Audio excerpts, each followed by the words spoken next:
Over the past week or so, some internal documents at Capcom have been leaked online. Supposedly, the leaks are quite significant, something like 1 terabyte of information or some stuff like that. And of course, people were mostly interested in the games, upcoming information, upcoming details on projects.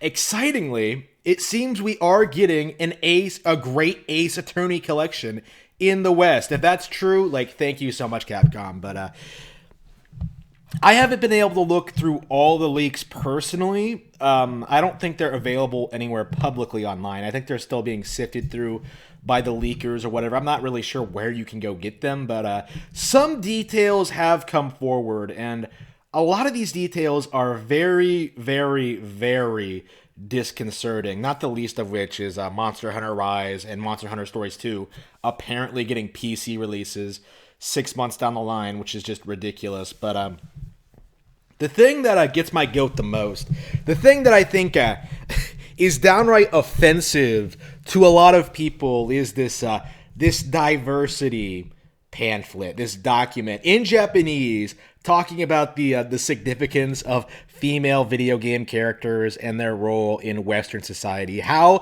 to make appealing female characters for Westerners, basically. And it is one of the most bullshit things I think I've ever seen in my life. Ellie, good. Ellie from The Last of Us Part 2 is an approved female Western video game character, while Zelda and Peach, Nintendo characters, are not. There are images of Zelda and Peach with, X's over them. Do not make your characters like Zelda and Peach. Don't even think about it. These characters are sexist. They are evil. Westerners will hate you if you make your characters like this.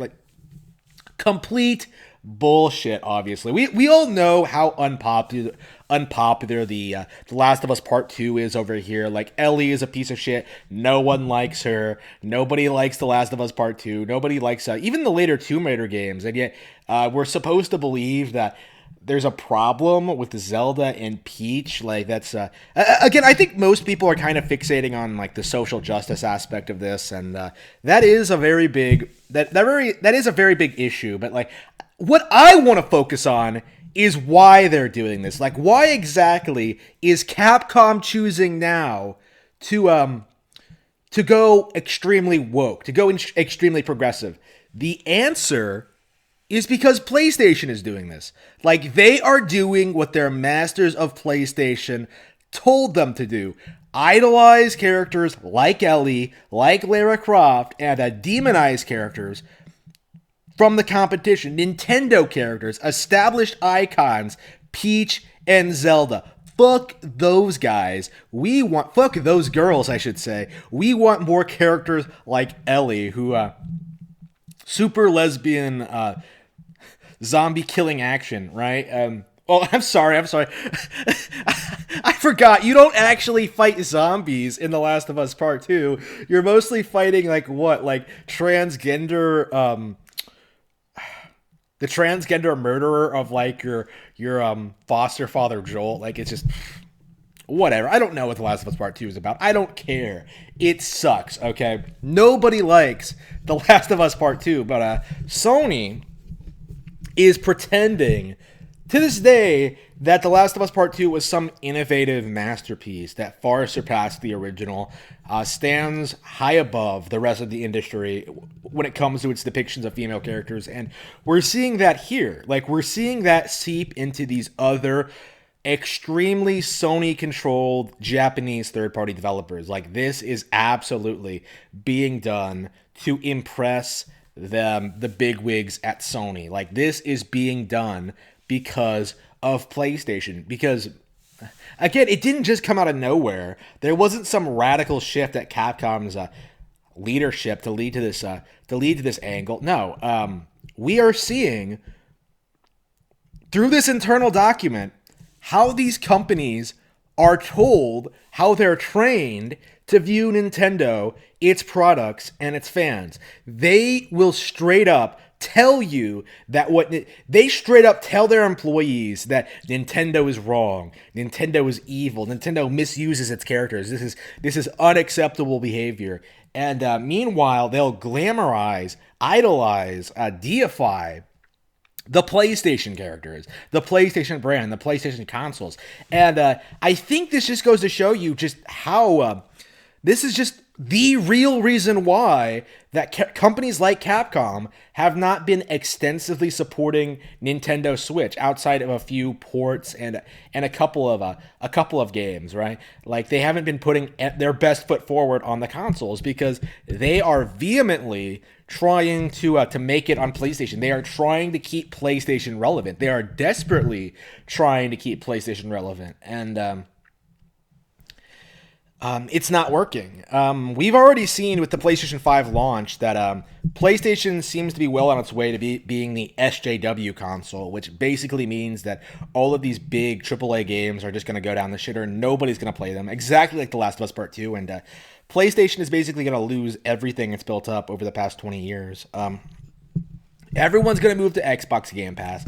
Everyone's going to move to Switch. Nobody's going to own a PlayStation, right? And it seems that with these other companies going down this route, we could very well see every Sony subsidiary, like all of these third-party devs, like just tank.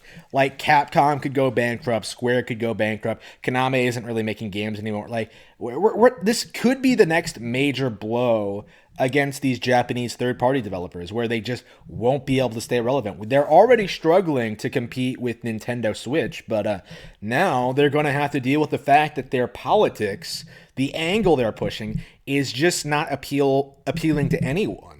Like, I can speak from experience that Western players, Western gamers, like, don't care for these politics at all, and Japanese gamers reject them outright. Right? There's a reason that shit like Sakuna of Rice and Ruin is selling twice as much on Switch as it is on PS4, because people are sick of PlayStation and their nonsense. And with Xbox Game Pass having access to every EA Sports game, like, what reason does anyone have to play? What reason does anyone have to continue playing on PlayStation? Basically none. We're in the era now where not only is there no point in owning a PlayStation, it's going to be something that's going to get you laughed at. Like, that's the thing. Like, PlayStation went from having this very manufactured image of being this cool, mature console for mature gamers, right? To being this absolute joke, right? Like, and it's not just me saying this. Don't let people tell you, oh, Harmon Smith, he's just a fanboy. No, fucking no. I know what I'm talking about. I've been I know there are lots of other people out there right now saying the same shit I'm saying, is that, like, PlayStation is incredibly woke, and it's just been leading them down a bad path. Druckmann hasn't been punished. Like, they're not going to stop making all their games woke. They're not going to stop, like, making these SJW games. They're going to keep shoving trannies and gays and multiculturalism and all this stupid shit into their games, which is just going to make more and more of the gaming population fucking hate them. And as a result, I think more and more people are going to drift more and more to games that don't do that, right? They're going to drift more and more to Nintendo. They're going to drift more and more to, like, indie games, like Sakuna, Rice and Ruin, right? Like, it's doing remarkably well considering what kind of game it is and its budget and stuff like that. Like, #1 in the Switch eShop, I think. I'm really liking Sakuna, if you haven't noticed. Like, we're in the era now where PlayStation simply will not be able to compete.